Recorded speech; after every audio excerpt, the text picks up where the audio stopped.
YALI ou encore Young African Leaders Initiative ou encore, si vous voulez, programme de soutien aux jeunes leaders africains. Ce programme est initié par Barack Obama lui-même et ce pendant 6 semaines aux États-Unis d'Amérique. Ce programme, certains en rêvent, eux l'ont fait. Business Matin aujourd'hui reçoit l'un d'entre eux dans votre émission favorite qui vous forme et vous informe sur Business 24 Africa.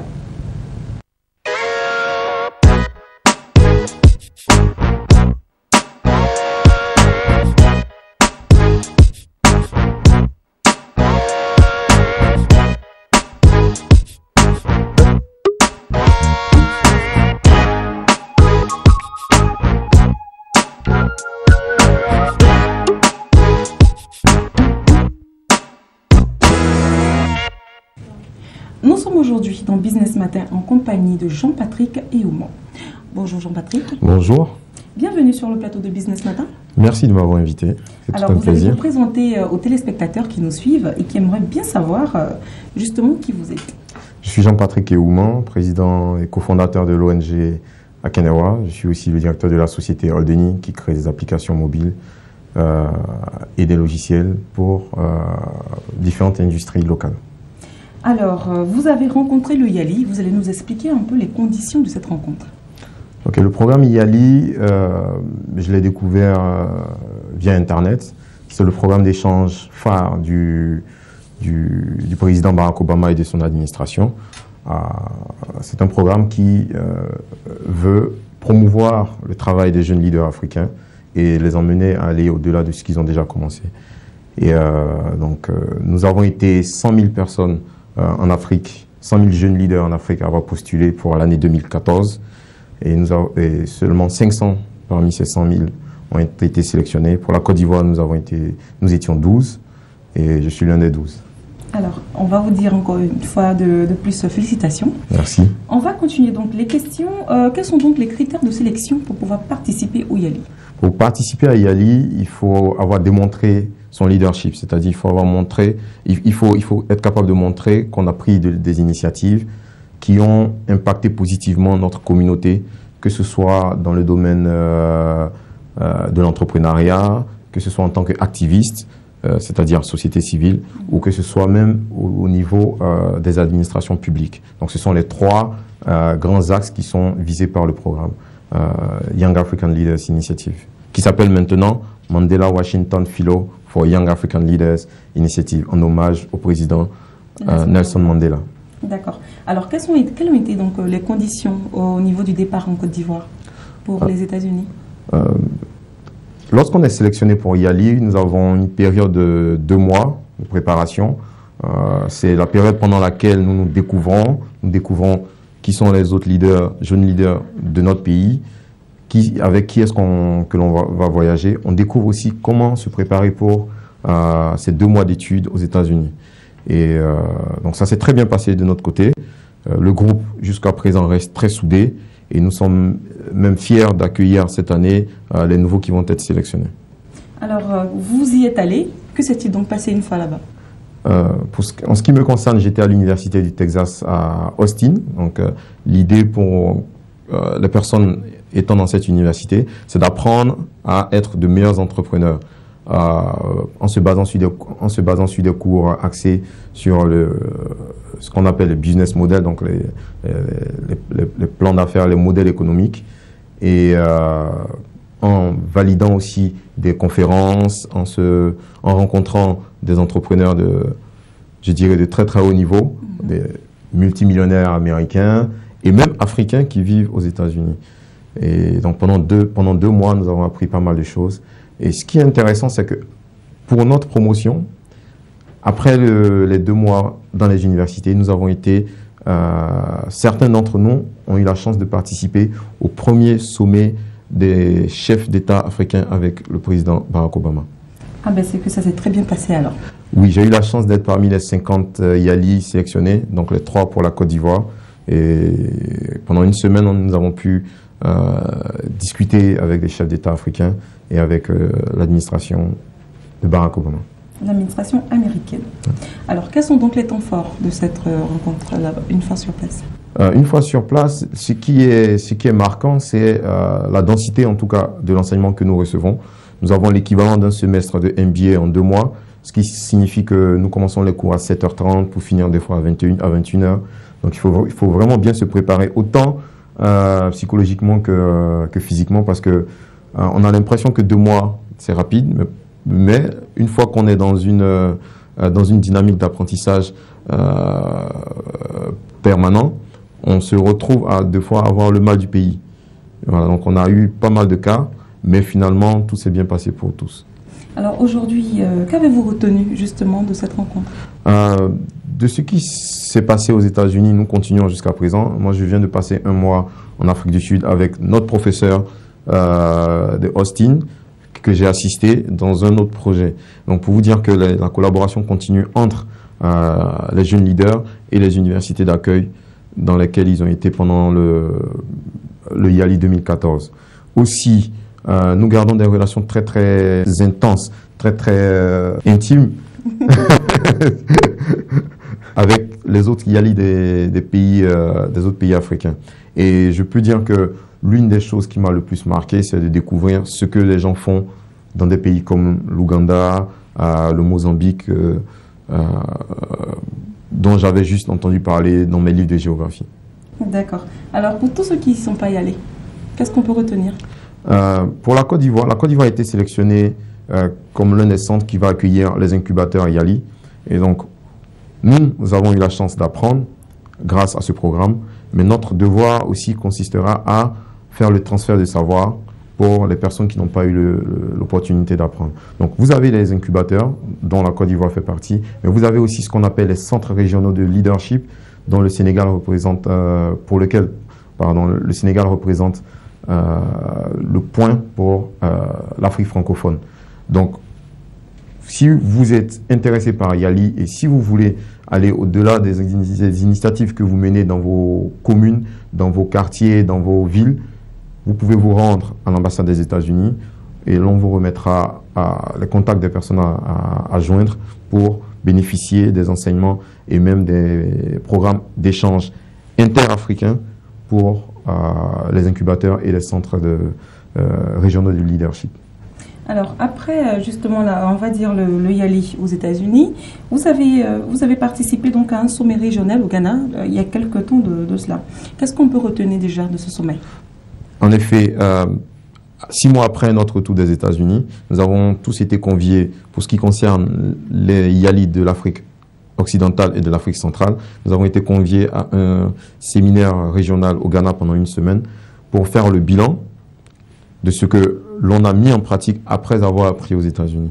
Donc ça a été très intéressant de voir que parmi nous, certains ont levé des fonds, certains sont allés très très loin dans leurs initiatives, ils sont passés de toutes petites entreprises à des multinationales. Et concernant les activistes, les personnes de la société civile, on a remarqué qu'il y en a pas mal qui ont eu des impacts assez importants durant la crise Ebola, notamment au Niger, au Libéria et en Sierra Leone. Donc tout ça pour dire que ce fut un fait d'être aux États-Unis pendant les 2 mois, mais le YALI continue après, pendant encore 4 ans, à travers des rencontres. Et aujourd'hui, où je vous parle, il y a l'une d'entre nous qui est en ce moment à la Maison-Blanche, qui a été reçue hier par le président Barack Obama, parce qu'elle a réussi à vendre 35 000 kits pour permettre aux femmes nigérianes des localités reculées de pouvoir accoucher de manière saine et hygiénique. Dans de bonnes conditions. Dans de bonnes conditions, comme on l'a dit. D'accord. Merci beaucoup, Patrick Ebouman, de votre présence sur notre plateau. Mais avant de vous laisser partir, avez-vous donc un mot à l'endroit de tous nos téléspectateurs et surtout des jeunes qui vous ont en exemple? Ce que je dirais aux jeunes, c'est que nous avons le destin de l'Afrique dans nos mains. C'est à nous de développer ce en quoi nous croyons, la vision que nous avons pour changer l'image de l'Afrique. Vous êtes entrepreneur ou vous avez envie de créer quelque chose, il ne faut pas hésiter, il faut commencer, il ne faut pas attendre les moyens financiers ou matériels pour commencer. C'est quand vous commencez que vous êtes dans votre démarche que des personnes qui vous observent vous viennent en aide. Pour toutes les personnes qui n'ont pas la possibilité de s'exprimer, je vous donne rendez-vous sur notre site internet yali.ci, donc yali.ci,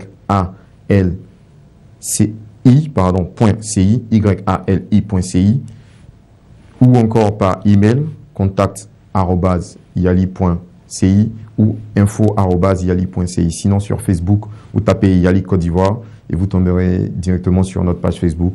Et là, nous pourrons discuter et vous donner plus d'informations. Alors, merci beaucoup. Et on le rappelle, c'est gratuit. Yali, c'est gratuit. C'est un programme d'échange avec une bourse. Certains repartent avec des financements de 25 000 $. Donc, je pense que ça vaut le coup. Ça vaut quand même le coup. Et ça aussi, également, ça vaut quand même le coup parce que c'est le cours informatique de Business Matin. Et pour cela, nous recevons Sylvestre Affery, le professeur informatique. À tout de suite.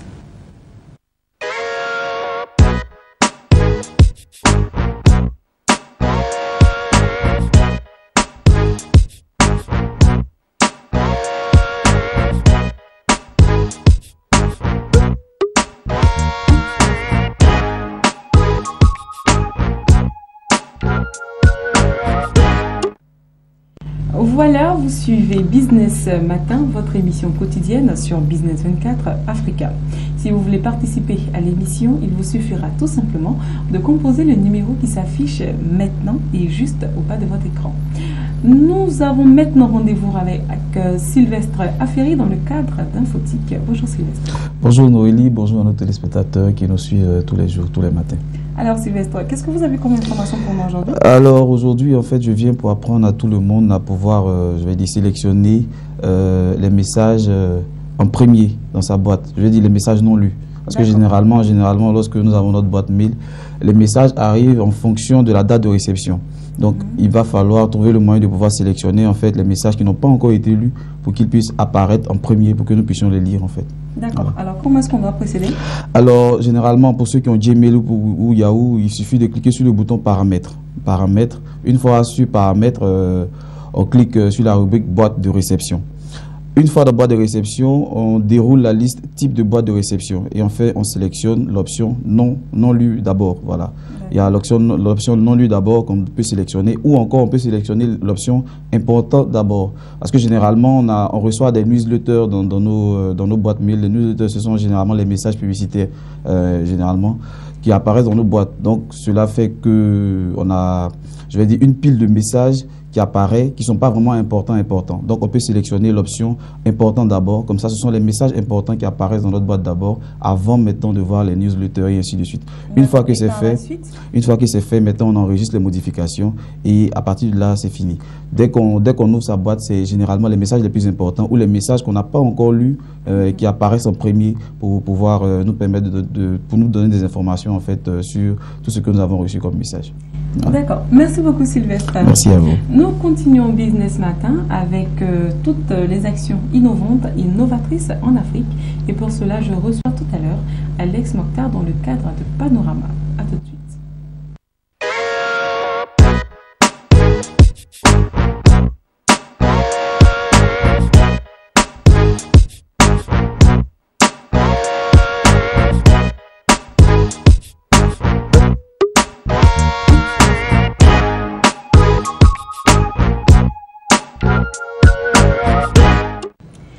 Panorama, c'est maintenant et je suis en compagnie donc de Alex Mokhtar. Bonjour Alex. Bonjour à vous Noélie, toujours très heureux d'être en votre compagnie dans le cadre de Business Matin. Alors Alex aujourd'hui a une information très amusante pour nous. Nous vous écoutons donc. Je ne sais pas si on la trouvera amusante ou importante, mais ce sera à nos téléspectateurs déjà d'en juger.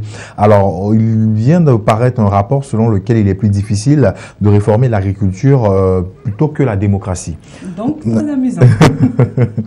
Alors, donc, comme je le disais tantôt, l'agriculture est le mauvais élève donc, de l'aide internationale. C'est du moins ce qui ressort d'un récent rapport de la plateforme d'information sur l'aide au développement en abrégé Aid Data, selon lequel le secteur agricole est celui où il est le plus difficile, donc, comme je le disais tantôt, pour les organisations de coopération internationale d'implanter des changements dans les politiques gouvernementales.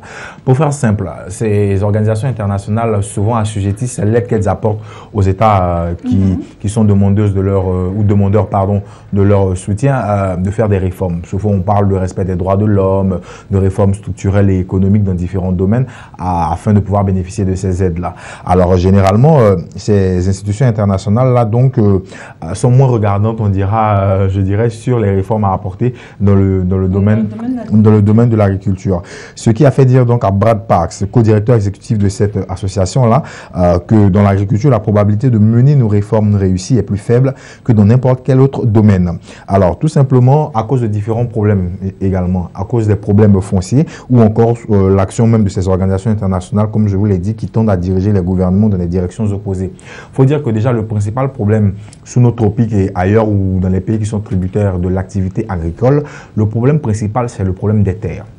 Vous avez parfois des terres qui appartiennent, je dirais, à 5-10 personnes qui se battent pour la même portion de terre. Alors, Pierre viendra avec aujourd'hui un titre foncier, Jacques viendra avec l'autre. Donc, c'est un peu... Paul viendra ensuite. Voilà, tout simplement. Alors, c'est un peu difficile parfois de trouver un propriétaire unique, donc, pour certaines terres, afin d'y investir, pourquoi pas, afin de pouvoir produire, hein, tout simplement. Et comme je vous le disais tantôt, aujourd'hui, les institutions internationales tendent à inciter parfois les différents gouvernements à investir beaucoup plus, je dirais, dans le secteur privé, dans la transformation après production parfois, alors qu'il conviendrait également de demander donc à ces pays-là donc d'investir un peu plus dans leur agriculture, pourquoi pas d'en venir à la subventionner comme ça se fait sous d'autres tropiques, afin de rendre cette agriculture-là, bien sûr, je dirais sous nos tropiques, beaucoup plus compétitive vis-à-vis des produits qui sont parfois importés de l'étranger, tout simplement. Ça rendrait cette agriculture-là compétitive, ça ferait bien sûr, ça permettrait également d'accroître, pourquoi pas, nos exportations également à l'international concernant nos produits agricoles sans avoir forcément à les transformer.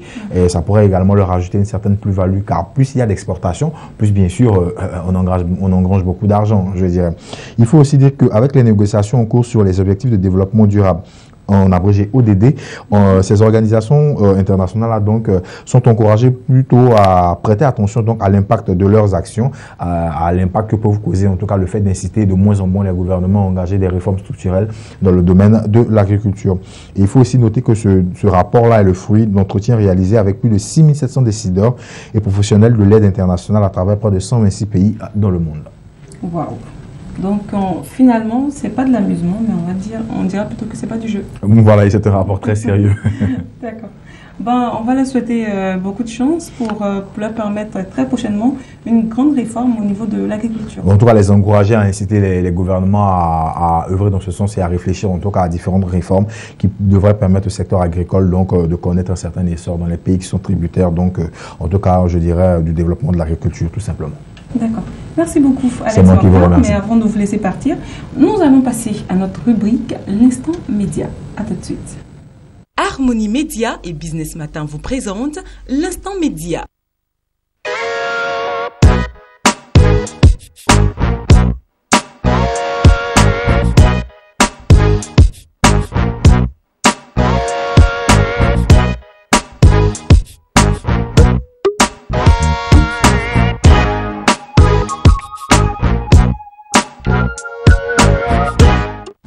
Alors, Alex Mokhtar, dans Instant Média aujourd'hui, nous allons parler du média. Très bien. Alors, quand je vous dis média, à quoi est-ce que vous pensez automatiquement? Moi, j'entends par média tous les faisceaux de communication, hein, médias d'information tout simplement, journaux, télé, radio, voilà. Est-ce que vous saviez qu'en latin, média, voilà, est le singulier, on dira donc, de médium? D'accord, j'en avais aucune idée. Ça n'a aucun rapport alors, pour moi du reste. Justement, alors je vous informe, médium est donc le pluriel dans le langage latin de média, déjà. Et dans les temps anciens, on dira donc que média est un terme qui est rarement employé selon son orthographe latine, c'est-à-dire média avec S. Ah d'accord. Voilà. Donc, ce qui désigne ce que vous avez dit tout à l'heure. Donc, plusieurs supports de médias. Et aujourd'hui, on a tendance donc à utiliser le mot média sans S pour exprimer, mais pour parler de tout ce qui, on va dire, renferme la grande famille de la communication. Ben voilà, qui me dit, je n'étais pas loin de la réponse. Hein. Alors donc, sachez que désormais, vous pouvez trouver donc ce terme dans pratiquement tous les dictionnaires. Et sachez également que la notion donc de média faisait donc partie de l'intermédiaire ou aussi également une origine grecque, c'est-à-dire la médiation développée par de nombreux philosophes tels que Socrate, Bergson ou encore Francis Ball. Voilà qui ne nous rajeunit pas, je dirais. Voilà, merci à tous de nous avoir suivis. Business Matin, c'est presque fini car vous avez rendez-vous tout de suite. Harmonie Média et Business Matin vous ont présenté l'Instant Média. Merci à tous de nous avoir suivis. Business Matin pour aujourd'hui, c'est maintenant fini. Vous pouvez désormais nous suivre sur Canal Plus Horizon. Si vous avez une activité que vous voulez faire connaître, vous faites la promotion de votre secteur, c'est possible pour vous de nous joindre au numéro justement qui s'affiche juste au bas de votre écran. Les programmes, quant à eux, continuent sur Business 24 Africa. Et moi, je vous dis ciao au prochain rendez-vous de Business Matin. Au revoir.